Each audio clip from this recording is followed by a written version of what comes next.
in England. We're now connected with our UK correspondent, Fitria Sungkar. Hello, Fitria. Good afternoon, ladies. Hi, thank you so much for being Hi. here with us. It's Caroline right here.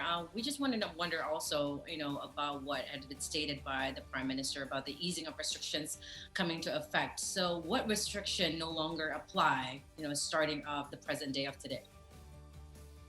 Yes, a lot of people have stated that today is so-called Freedom Day, where there are numbers of restriction that has been lingering around for as long as the COVID has been around. As we all know, that we are still in the depth of pandemic, but the UK government, especially in England, have making decision that those numbers of restriction is no longer applied. I'm just going to reiterate what was already stated by that clip from Boris Johnson's, and that is people who tested positive for COVID will no longer bound by law to self-isolate. And this is, I think, the point where what makes people most anxious, because we understand that the government wants the restriction that is bound by law is now given to the public to just have self precaution, but at the same time living in this condition is difficult, because we will never know whether people are infected by it, will take the personal precaution to do self-isolation or not, because like I said, it's no longer bound by law. And vaccinated contacts of people who have tested positive will no longer be asked to do a daily lateral flow test for 7 days, and business will no longer be legally required to tell staff to self-isolate if they have COVID. I think that last point is somewhat a breath of fresh air for business in general, because the statutory paid sick leave that is now that used to be available for businesses to get some kind of help to pay for those sick leave employee are still available, but not at the same rate of when it used to have, when the restriction is still bounded by law. So I think there's a slippery slope when it comes to all this restriction that has been taken away. Most of people welcome this, and there is this belief in England that people are believed to have more responsibility over what they're doing in the benefit of better of public.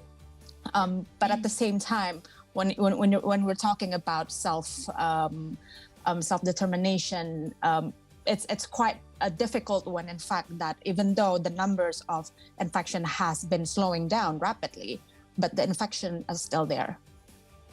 So it's Kai here, Fitria. Just out of curiosity, you already mentioned the public sentiment about this, but I wanted to highlight something that Prime Minister Boris Johnson mentioned, is that to treat it like the flu. Is the public ready to treat coronavirus like the flu? Because we're talking about education right now. You just mentioned the economic sector. It's a breath of fresh air, but are parents not worried about, the end of mandatory testing at educational institutions, whether their kids would be infected or not? And with the children's vaccinations or their immunity still building newly, right? Just a lot newer, a lot more recent than us adults. What is the public sentiment when it comes to that?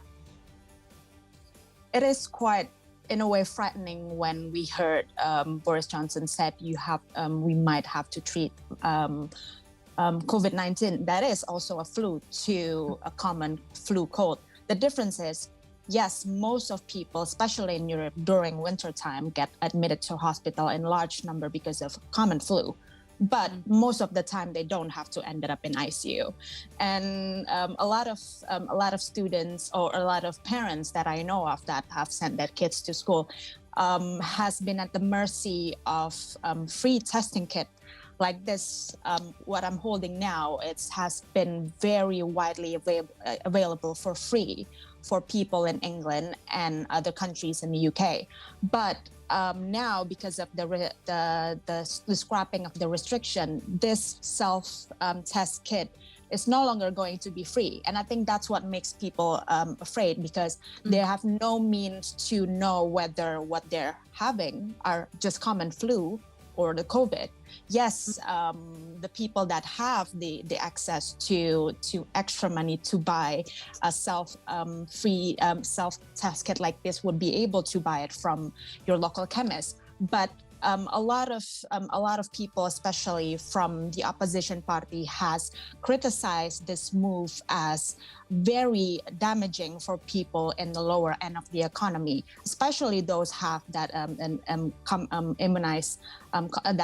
compromised immune system. That first, if anyone they know or anyone that meet with them don't know whether they're gonna have the test or not, they're gonna COVID or just like common flu. But at the same time, to have known to how the tools to know whether they're gonna have the flu or COVID will no longer be able to be available for free. So it's today's the Freedom Day, but I think it'll take a couple of weeks to know how the public's going to sense and to accept this move from the government. Well, I think, Fitria, like you said, is maybe it is Freedom Day, but it's self-determination. You self-determine yourself, right? You're more responsible, not the government anymore. Like if you're sick and whatnot, you're the one that has to check up on yourself. And I think that's what, the world has to run upon now. It cannot be only the government, but you yourself needs to know if you're sick. You have to isolate yourself, check out within yourself and, if you got the COVID or just a common flu. Now, I think this lifting restriction comes in a very unique time. Especially as we know that Prince Charles and also Duchess of Cornwall are infected of COVID-19, and also the Queen herself. So you were saying before that numbers are plateauing right now, but what are the actually numbers of the positive cases right now that is happening in UK? Well, I've checked the number of statistic, and I'm gonna talk about the large UK number that is rapidly declining. As if 23rd of February, almost 40,000 new cases were found, with 11,400 people hospitalized and 332 in intensive care. That number itself, although it's still a large number, 40,000 new cases on one day in UK, if we see the chart, it's very rapidly declining. And as we heard, the move of the government retracting all the COVID restriction is also large due to the number of vaccination that has been given by the population. And as of yesterday, there are at least 78.2% of the population that has received the first dose. And then there's 72.8% of the population of the UK that have received full dose of 2 doses of a vaccine. And there is 56.6% of the population of the UK that has been boosted.